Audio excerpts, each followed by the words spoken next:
Ngayon, ating pag-aralan ang kalkulasyon ng 3 digits divided by 2 digits na walang remainder. Sa kalkulasyon, una nating isulat ang dividend. Isulat natin ang dividend na 575 ng ganito. Sunod, isulat natin ang ganito.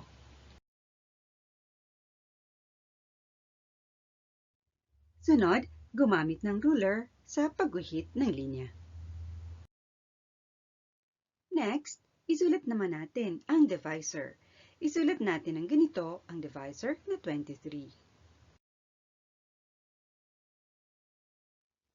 Simulan natin ang kalkulasyon mula sa posisyon ng hundreds. Ilan bang 23 mayroon sa loob ng 5?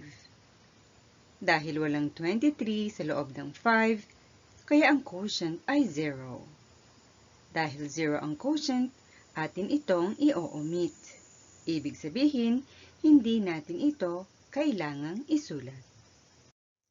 Sunod, simulan natin ang kalkulasyon mula sa tens.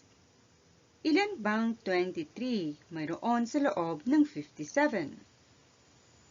Dahil may dalawang 23 sa loob ng 57, kaya ang quotient ay 2. Isulat natin ang quotient na 2 sa itaas ng tens ng dividend. I-multiply ang quotient na 2 sa divisor na 23. Ito ay equals to 46. Ang 57 minus 46 ay 11. Isulat natin ang sagot na 11 ng ganito. Panghuli, kalkulahin natin ang nasa ones. Una, ibaba natin ang 5 sa ones ng ganito. Ilang 23 mayroon sa loob ng 115? Dahil may limang 23 sa loob ng 115, ang quotient ay 5. Isulat natin ang quotient na 5 sa itaas ng ones ng dividend. I-multiply ang quotient na 5 sa divisor na 23. Ito ay equals 115. Ang 115 minus 115 ay 0. Isulat natin ang sagot na 0 ng ganito. Panghuli, isulat natin ang sagot ng equation. Dito nagtatapos ang ating kalkulasyon sa panulat. Tayo'y magsanay. Pindutin pansamantala ang pause icon. Ating unawain ang katanungan sa pagsasanay. Pindutin ang play icon kapag nasagot ang katanungan at markahan natin ng below. Ngayon, magtugma tayo ng sagot. Number 1, 765 divided by 15. Ang sagot ay 51. Pangalawa, 768 divided by 16.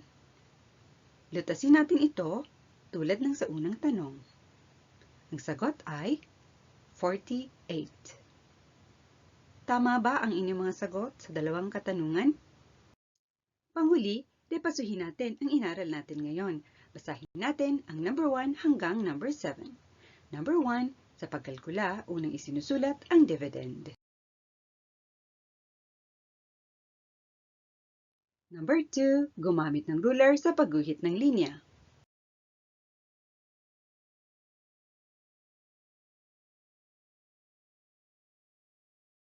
Number 3, isulat ang divisor. Number 4, simulan ang kalkulasyon sa hundreds. Number 5, kalkulasyon sa tens.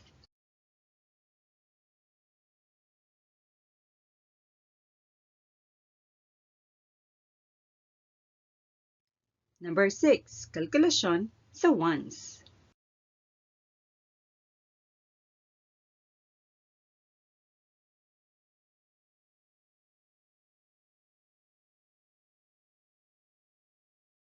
Number 7, isulat ang sagot. Ito ang katapusan ng ating pag-aaral sa araw na ito.